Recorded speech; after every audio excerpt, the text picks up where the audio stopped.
Questions, I'd like to point out the British Sign Language interpretation of proceedings is available to watch on the Parliament Live TV. I'd also like to welcome Lord Mackay, who is retiring today after many distinguished years as Lord Chancellor. Before I call Kim Leadbeater to ask the first question, it's only fitting. Before I call Kim Leadbeater to ask her first question, it's only fitting to note this is likely to be the final time the Right Honourable Member for Uxbridge addresses the House as Prime Minister. I would like to wish him and his family all the best for the future.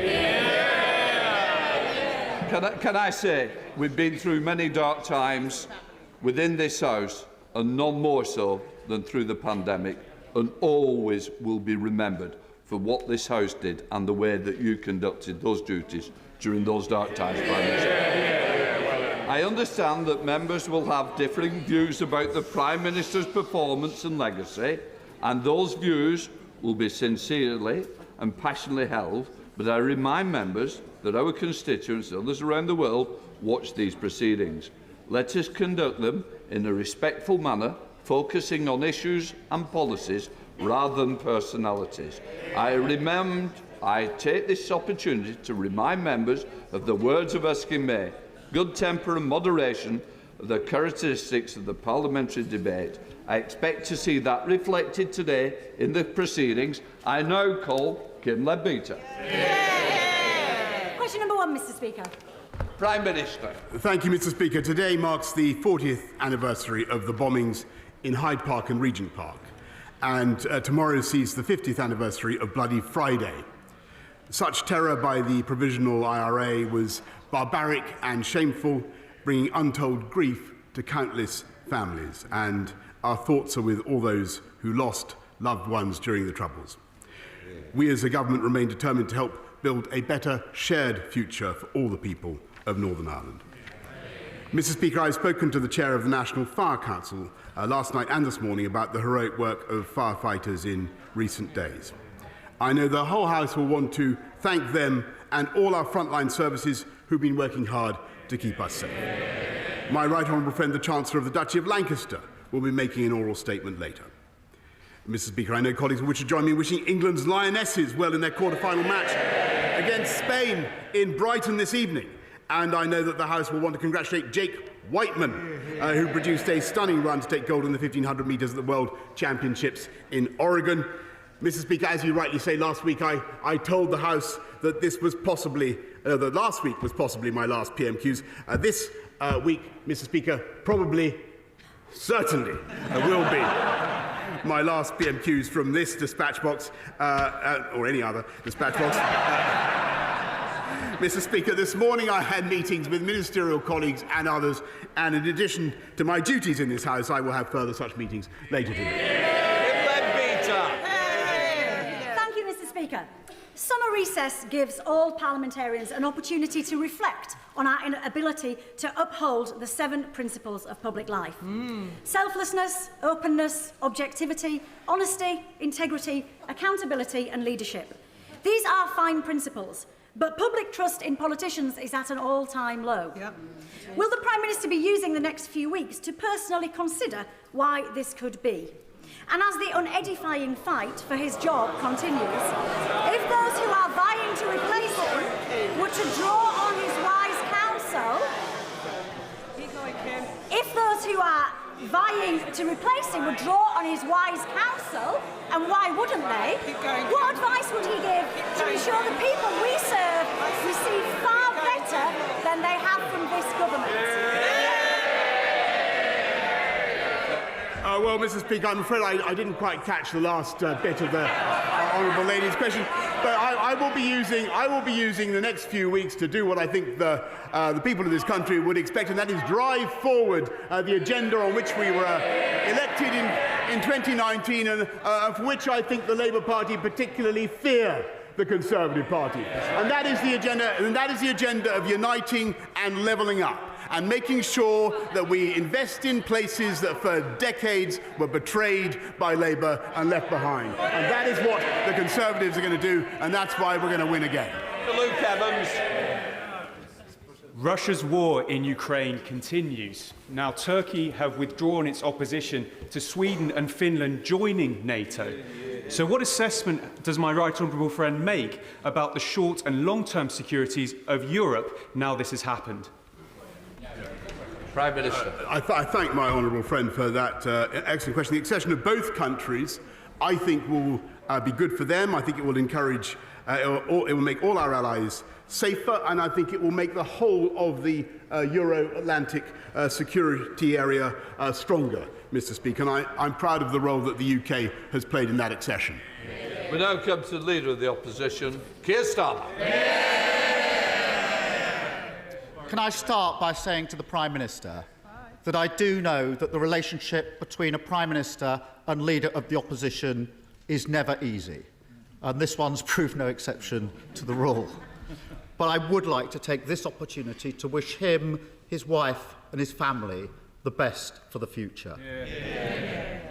Can I also put on record our gratitude to the fire and rescue services for all their courageous work yesterday in extreme temperatures.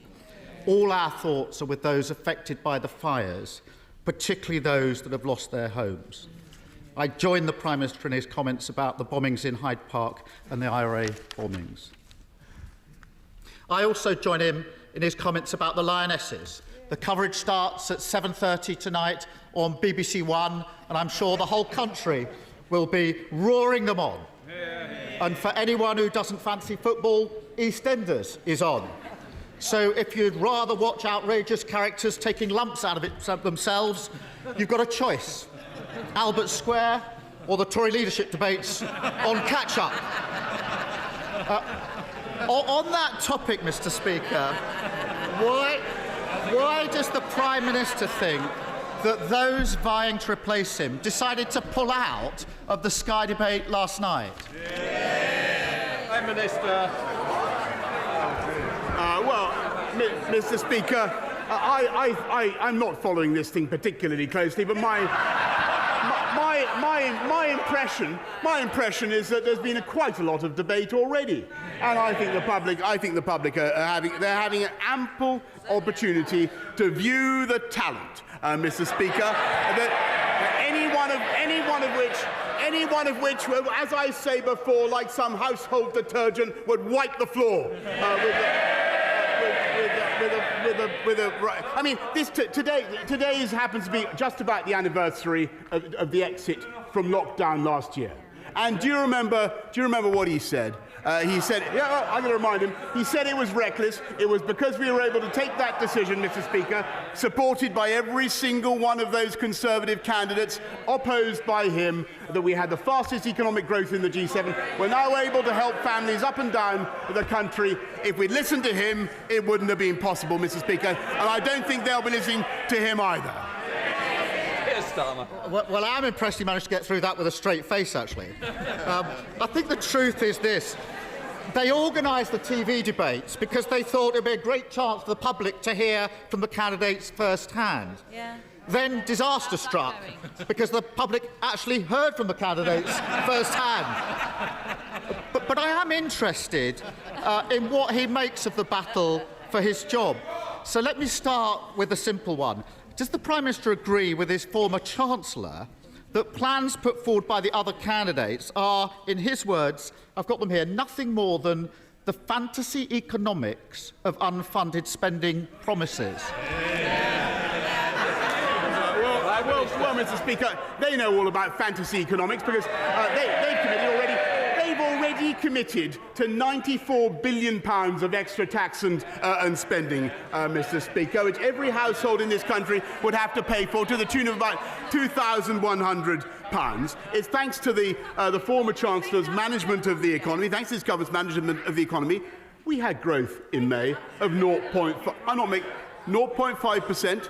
We have more people in paid employment than at any time in the history of this country, Mr. Speaker. And I'm proud to be leaving office right now with unemployment at or near a 50-year low.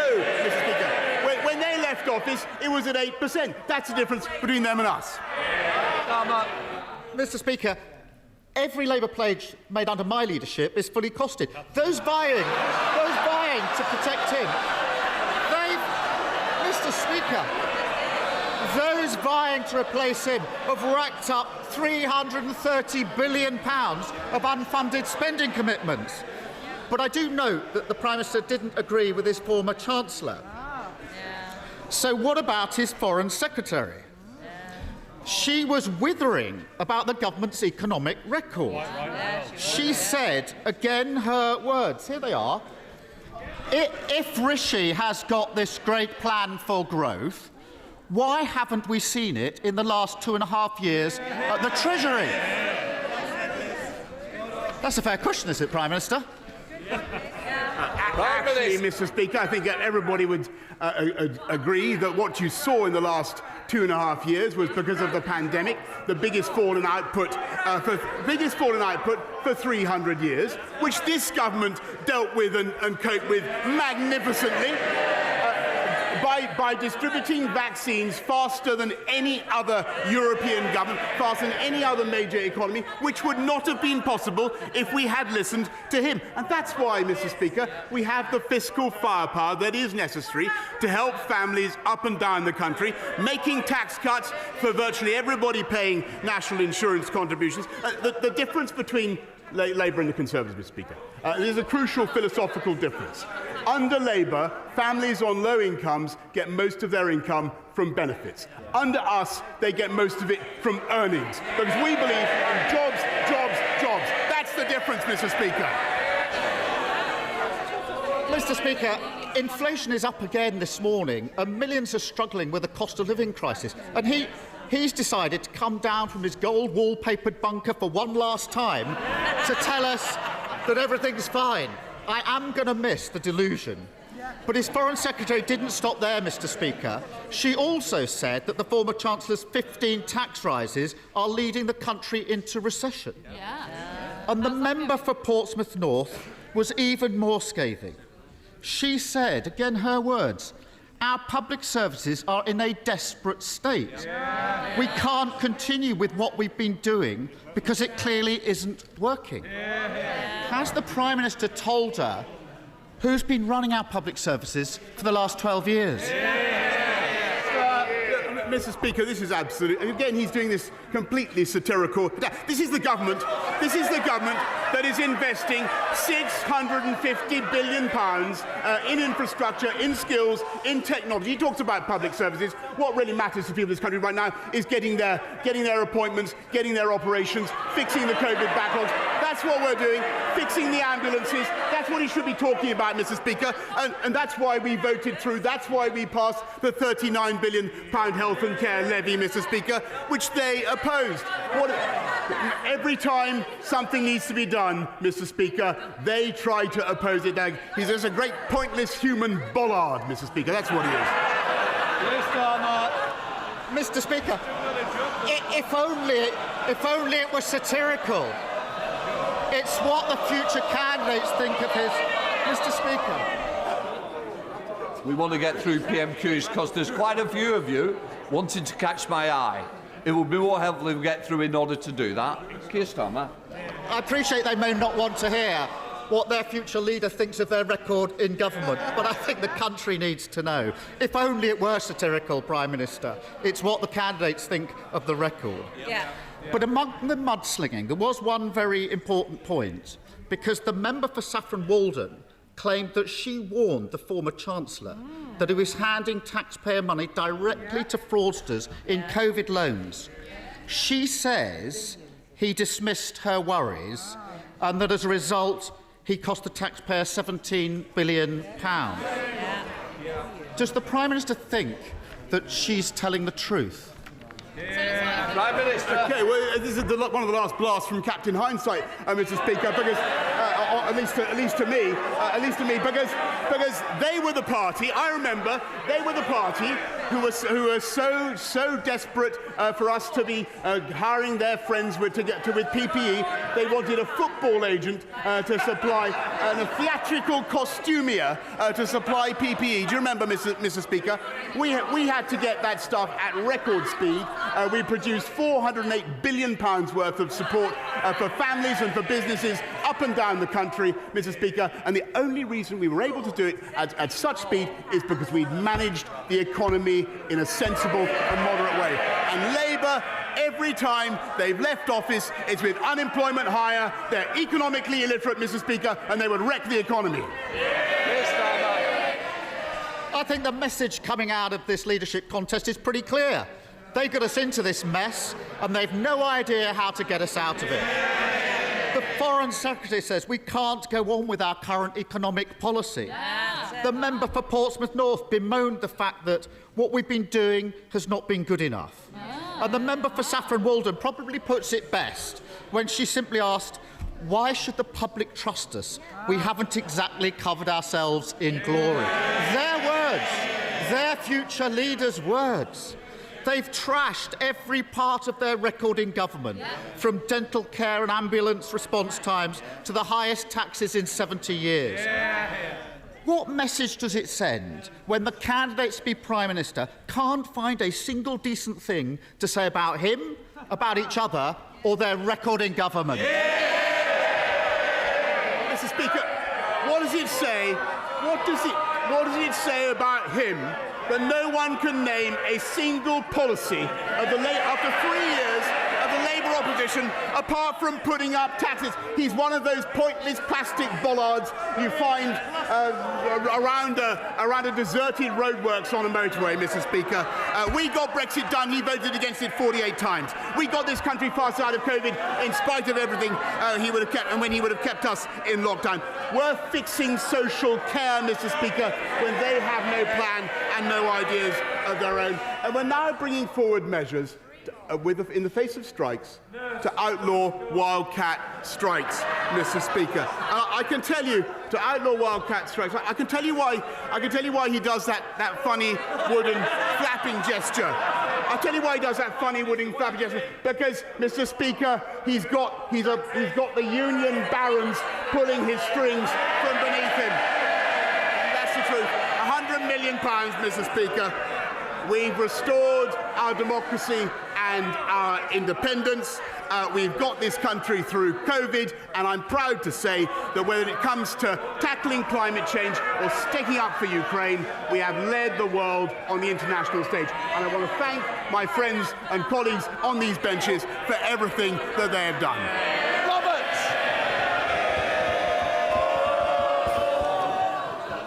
Mr. Speaker, in September it will be 25 years since the 25th anniversary of the referendum on devolution in both Scotland and Wales.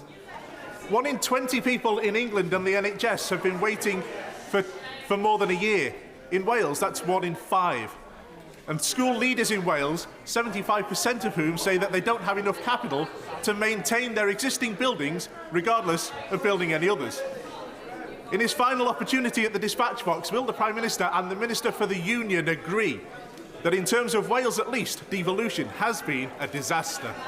Prime Minister. Mr. Speaker, I want devolution to work, but I think, and I've had some good conversations with Mark Drayford, but the devolved authorities, particularly Labour in Wales, need to do their job properly. Now comes to the leader of the SNP, Ian Blackford. Thank you, Mr. Speaker, and can I join you in wishing all the best in his impending retirement to James Mackay and Beth. He's been a friend to many of us right throughout this House, and we congratulate him for his service. Can I also join the Prime Minister in congratulating Jake Whiteman for his success overnight in winning the 1500 metres at the World Champions. What a fantastic achievement. Mr. Speaker, this week has seen historic records set across the United Kingdom. But let's look at the Prime Minister's record-breaking efforts in office. His Tory Brexit slashed £31 billion from the economy, the biggest fall in living standards since the 1970s. People's pay in real terms falling at the fastest rate on record, with the worst economic growth forecast in the G20 outside Russia, and the highest inflation in 40 years. Personally, I'd like to thank the Prime Minister in his capacity as Minister of the Union for driving support for independence to new heights. Mr. Speaker, Westminster is holding Scotland back. The economy is failing and this Prime Minister has driven us to the brink of a recession. Isn't it the case that the Prime Minister's legacy of catastrophic mismanagement has paved the way for the end of the Union? Mr. Speaker, that's not what I observed. And he talks about records. I'll point to the fastest vaccine rollout in Europe, lowest unemployment, as I said, for at or near 50 years, the lowest youth unemployment, fastest growth in the G7 last year in spite of everything. And as for the Scottish nationalist record, just look at where they are. I'm afraid to say Scottish school standards are not what they should be because of the failure of the SNP. They're failing people who are tragically addicted to drugs, Mr. Speaker, in Scotland. And the people of Scotland are facing another £900 million in tax because of the mismanagement of the SNP. I mean, the Prime Minister might believe that nonsense, but the people of Scotland don't, because they know the reality that our NHS is the best performing in the United Kingdom, and education standards under the SNP are moving in the right direction. Mr. Speaker,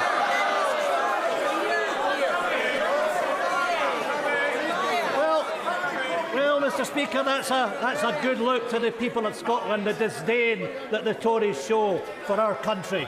Mr. Speaker, I hope that the Prime Minister has time to reflect on his conduct in office with all his new spare time, and I genuinely hope that he finds some peace of mind.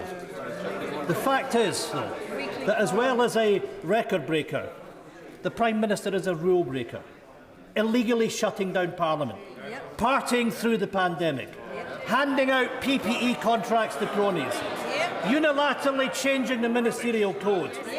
And let us not forget, Mr. Speaker, the Prime Minister is still under investigation because he can't be trusted to tell the truth. Shameful, disgraceful and a complete waste of Scotland's time. This is how the people of Scotland will remember this Prime Minister. Isn't it the case that the Prime Minister and his government should have had its last day a long time ago? Quite simply, Downing Street is no place for a lawbreaker. Well, look, Mr. Speaker, I think on the points, the personal abuse stuff, I think he's talking a load of tosh. But when he's retired to his croft, which may be all too soon, Mr. Speaker, I hope that he will reflect on his long-running campaign to break up the greatest country in the world. And I hope he will reflect on the pointlessness of what he is trying to do and think instead about the priorities of the people of Scotland, which I think are about all the issues that he thought were trivial, about their education, about crime, Mr. Speaker, and about the burden of taxation that they are unnecessarily placing on the people of Scotland. A long time ago, when I trained as a pilot, I had the luxury of being able to fly around turbulent storms, but what I also had was the ability to rely on a team that kept my aircraft airworthy.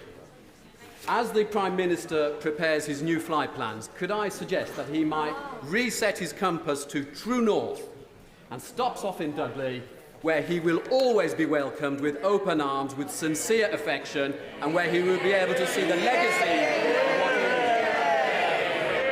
My honourable friend, I thank him for that renewed invitation, Mrs. B. I've spent many happy days with him in Dudley, and let's hope that there are more to come.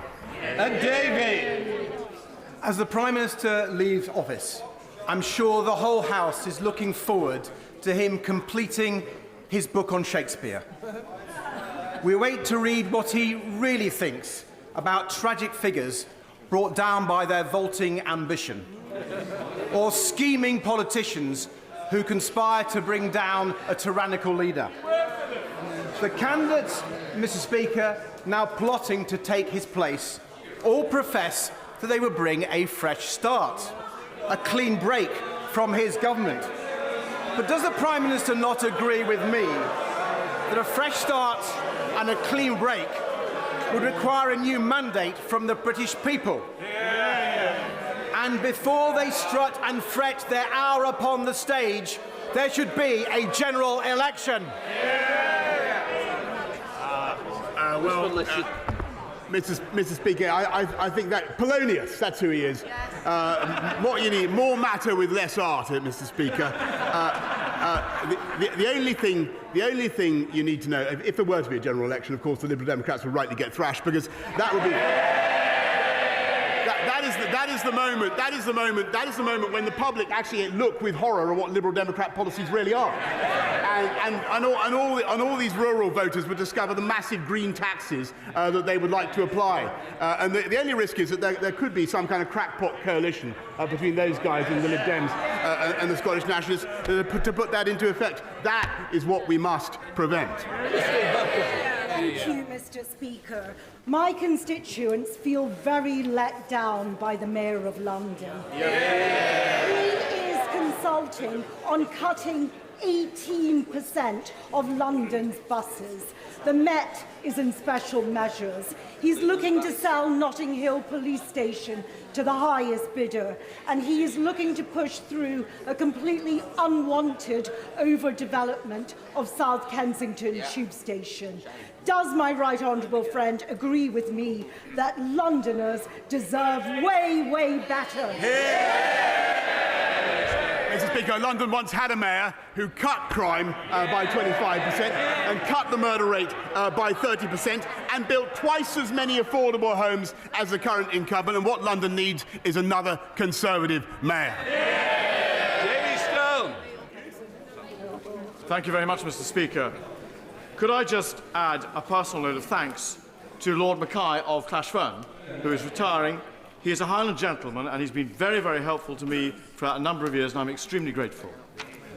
Mr. Speaker, the Prime Minister knows that harnessing wind power, is crucial to the United Kingdom. The Prime Minister also knows that the Highlands have faced great historic difficulties over the years. So I hope that the Prime Minister agrees with me that a green free port in the Cromarty Firth is vital to harnessing wind energy. It has the full support of the industry and vital to the prosperity of that region. I thank him very much. I can confirm that we're committed to funding two new green free ports in Scotland to the tune of £52 million. Wouldn't be possible, of course, if the SNP got their way and we returned to the EU. Jake Barry. Thank you, Mr. Speaker. Can I congratulate my friend on his work to tackle regional inequality in this country through his levelling up agenda? And as he rightly reflects with pride this summer on the work of both himself and his government, will he also urge all candidates in this leadership election and all colleagues in this House to further drive forward that levelling up agenda to tackle inequality wherever it is found within this United Kingdom? I heartily agree with my honourable friend, Mr. Speaker, and it's not just my right honourable friend. It's not just inequality; it's inequality of opportunity, and that's what levelling up addresses. Johnny Lloyd Sutton. Thank you, Mr. Speaker. You know, very few people in the north of England believe that the levelling up agenda has achieved anything at all. Now, the Prime Minister has a few days left in office. Can he use this to drive through the Trans-Pennine rail system that we were promised would be finished in 2019 and will not be finished before 2030? It's a shambles, and he is responsible. Actually, Mr. Speaker, this government's responsible for 3 new high-speed lines, including Northern Powerhouse Rail, which no previous government has done. Caroline Notes. Thank you, Mr. Speaker. My right honourable friend rightly paid tribute to our hard-working firefighters dealing with the fires over the last few days in this unprecedented weather. Will my right honourable friend take action to make sure more fires can be prevented by getting rid of disposable barbecues and Chinese sky lanterns? The ones that flow. Right, I thank my honourable friend very much for her suggestions. I think the key thing is for people to behave responsibly first with the use of these things. It's clearly insane to take a disposable barbecue onto dry grass. Dr. Philippa Whitford. Thank you very much, Mr Speaker. Due to Scottish Government investment in affordable housing, the Scottish child payment and extended free school meals, Scotland has the lowest level of child poverty in the UK, in contrast to the North East, which has risen by 50% on the watch of this government. In contrast, the Prime Minister took over £1,000 from the poorest families, so much for levelling up, and those fighting to replace him have been falling over themselves to promise tax cuts to the wealthy. So if the UK is meant to be a voluntary union, does he not recognise that voters in Scotland have the right to a referendum so they can choose a fairer future? Actually, Mr Speaker, we increased the living wage across the whole of the UK by £1,000. We made sure that people on universal credit got their tax bills cut by £1,000. And we've, in the last couple of weeks, we've cut national insurance contributions by an average of £330. And it was because of the union that we were able to support families up and down the country in Scotland with the furlough and other payments to the tune of £408 billion, Mr Speaker. Mr Speaker, can I thank my right honourable friend for his commitment to Scotland and the entire United Kingdom over his years in Downing Street, and to him and my friend, the Secretary of State for Scotland, for improving and increasing the visibility and involvement of the UK government in Scotland over the past 3 years. And does my right honourable friend agree with me that whoever takes his job and whatever comes next, the United Kingdom will always be stronger together than it ever would be apart? Brilliantly put. I couldn't put it better myself. Kate Osborne. Mr Speaker, the Windrush compensation scheme was launched in April 2019. In the time since, we've seen this Prime Minister come and go. Meanwhile, just 1 in 4 applicants have received compensation so far, and at least 28 have sadly passed away without receiving compensation. Isn't it about time for the government to make the scheme independent of the Home Office and finally provide justice to the victims before it is too late? Actually, Mr Speaker, I think more people have got compensation under. I renew my apologies to the Windrush generation for what they've suffered. But we have greatly increased the compensation available. We've paid out, I think, more than £51 million. We're working with voluntary groups to ensure that people get what they're entitled to. But I may say that Labour has never apologised for their own part in the Windrush scandal. Speaker, can I thank my right honourable friend, the Prime Minister, for all of the work he has done for Scunthorpe, but can I pay particular thanks to him for the work that he has done for steel? He has shown his understanding both of the challenges that steel faces and of its importance to this nation. He has kept every promise he has made to me on steel, and I want to thank him very much for his work on that. Does he agree with me that the future of steel is always safest under a Conservative government? Yes, Mr Speaker, and I thank her for everything that she has done to champion UK steel, a vital national industry. So, Hannah. Mr Speaker, this Prime Minister has been the very embodiment of the excess and the vice that the Ministerial Code was designed to protect. And once trust is broken, it's very hard to rebuild. The trust of the Good Friday Agreement between the peoples and between the governments of these islands has been systematically destroyed over the last 6 years, and people across the island of Ireland, whether unionist or nationalist or neither, have looked on in horror at the degradation of the rule of law, at the deterioration of Anglo-Irish relationships, and at the bolstering of the far right. Many of us will work to try and restore those relationships and ensure the decent people of Britain and Ireland live entwined lives for many years to come. Can I ask the Prime Minister if he is capable of any self-reflection? Does he have any regrets of his legacy of damaging our fragile, shared society and all the people of Northern Ireland? Well, Mr Speaker, I completely disagree with that. The whole objective of the Northern Ireland Protocol Bill that we've passed is to support the Belfast Good Friday arrangements, to support the balance of those and symmetry of those arrangements. I was very pleased that it passed it got its advance into the House of Lords with no amendments, Mr Speaker. Crispin Blunt.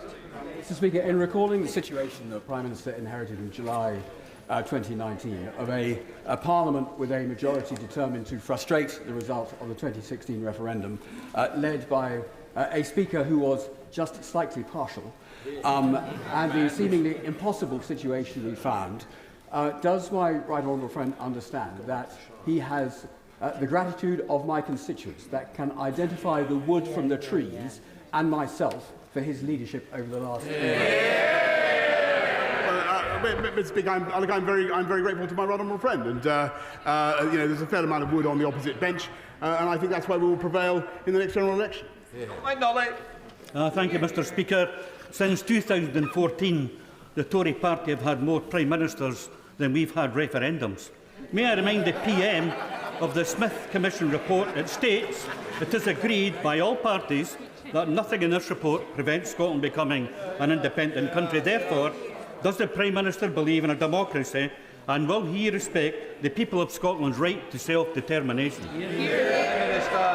Mr. Speaker, I think that the people of Scotland do not, frankly, want to be talking about constitutional issues when another referendum, when the issues before the country are the cost of living, the educational issues that we discussed, drugs, crime, Mr. Speaker. I think they're far more pressing.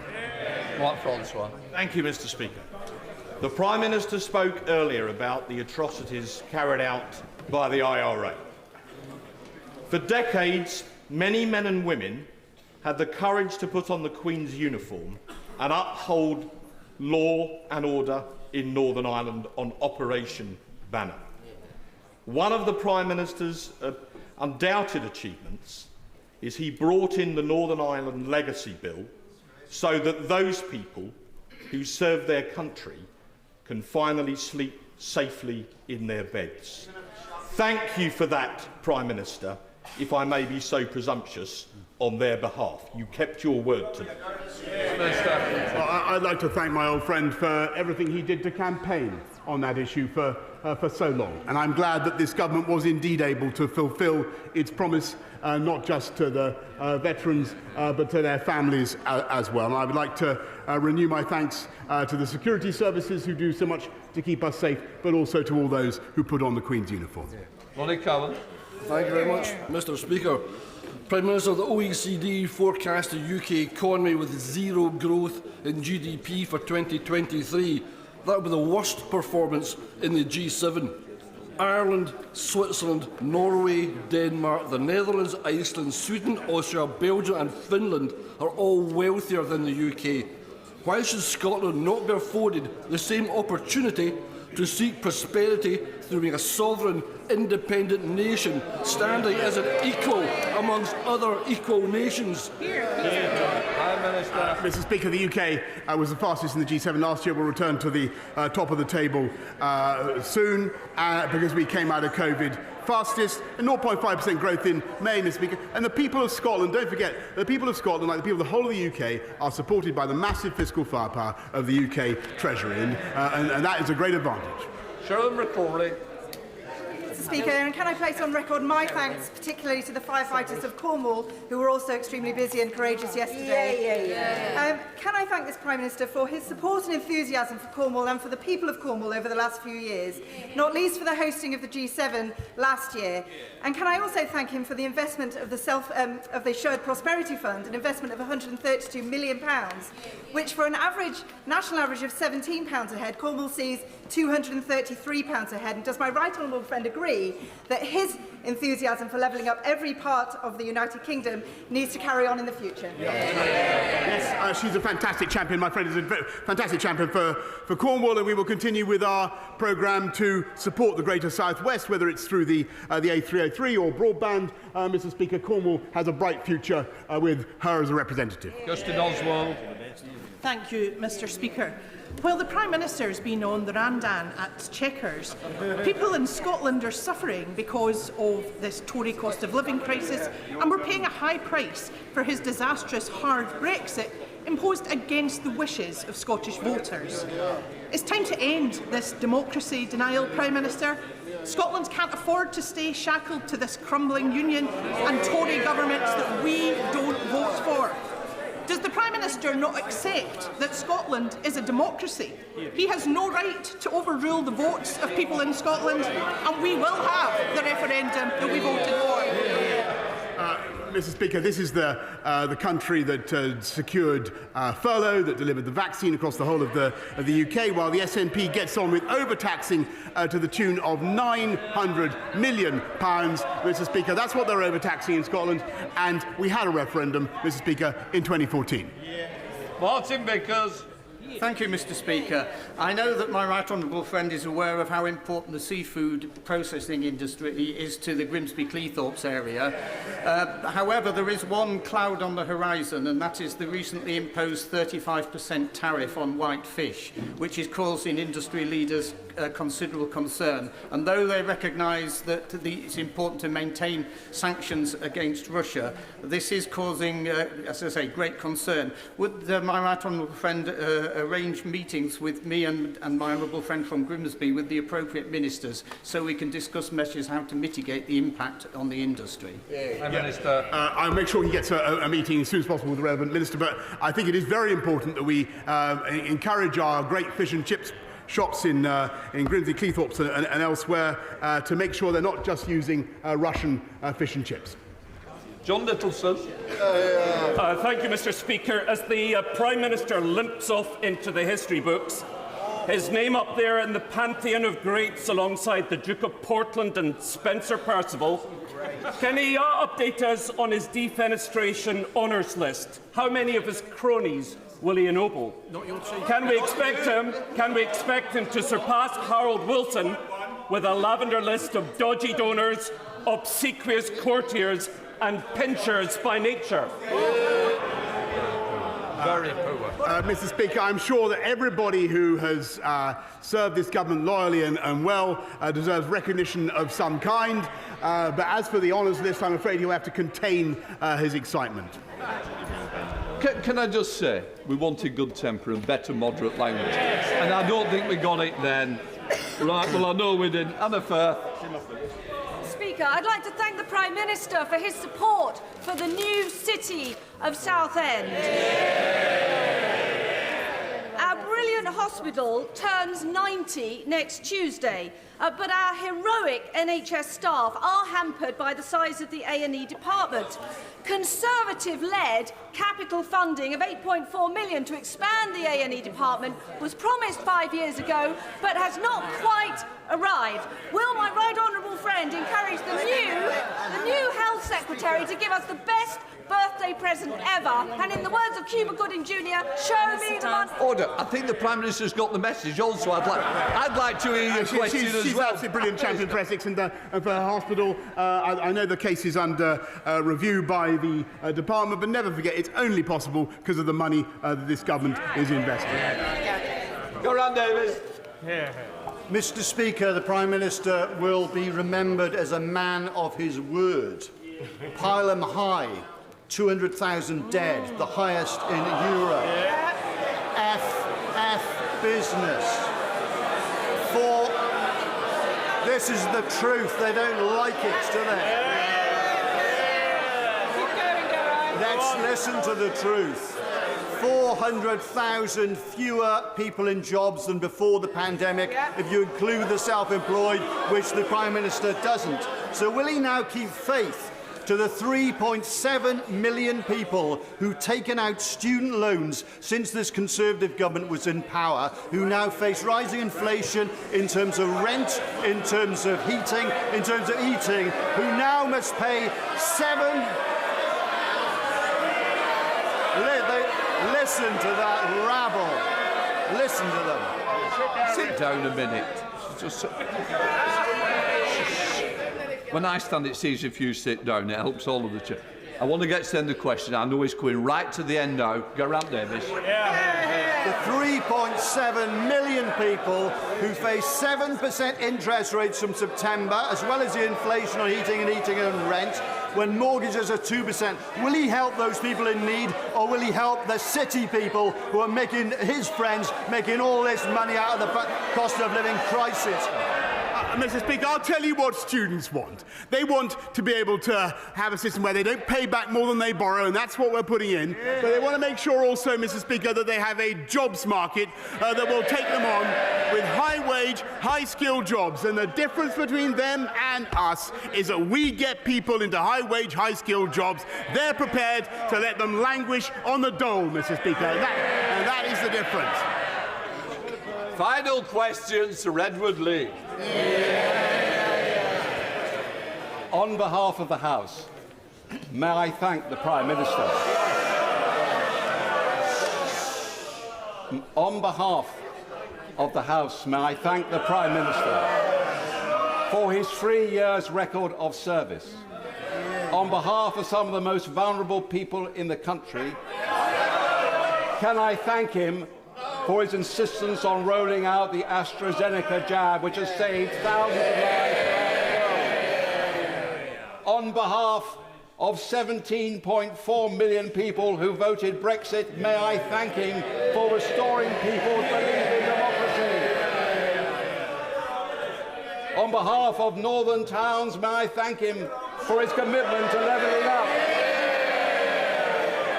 And most of all, on behalf of the people of Ukraine, may I thank him for holding high the torch of freedom and ensuring that that country is not a vassal state. For true grit and determination, keep going, and thank you. Mr. Speaker, I want to thank my right honourable friend, and I want to use the last few seconds, Mr. Speaker, to give some words of advice to my successor, whoever he or she may be. Number one, stay close to the Americans, stick up for the Ukrainians, stick up for freedom and democracy everywhere. Cut taxes and deregulate wherever you can to make this the greatest place to live and invest, which it is. I love the Treasury, but remember that if we'd always listened to the Treasury, we wouldn't have built the M25 or the Channel Tunnel. Focus on the road ahead. Focus on the road ahead, but always remember to check the rear-view mirror. And remember, above all, it's not Twitter that counts. It's the people that sent us here. And yes, the last few years have been the greatest privilege of my life. And it's true that I helped to get the biggest Tory majority for 40 years and a huge realignment in UK politics, Mr. Speaker. We've transformed our democracy and restored our national independence, as my right honourable friend says. I've helped to get this country through a pandemic and helped save another country from barbarism. And frankly, that's enough to be going on with. Mission largely accomplished. For now, I want to thank you, Mr. Speaker. I want to thank all the wonderful staff of the House of Commons. I want to thank all my friends and colleagues. I want to thank my right honourable friend opposite, Mr. Speaker. I want to thank everybody here, and hasta la vista, baby. Thank you.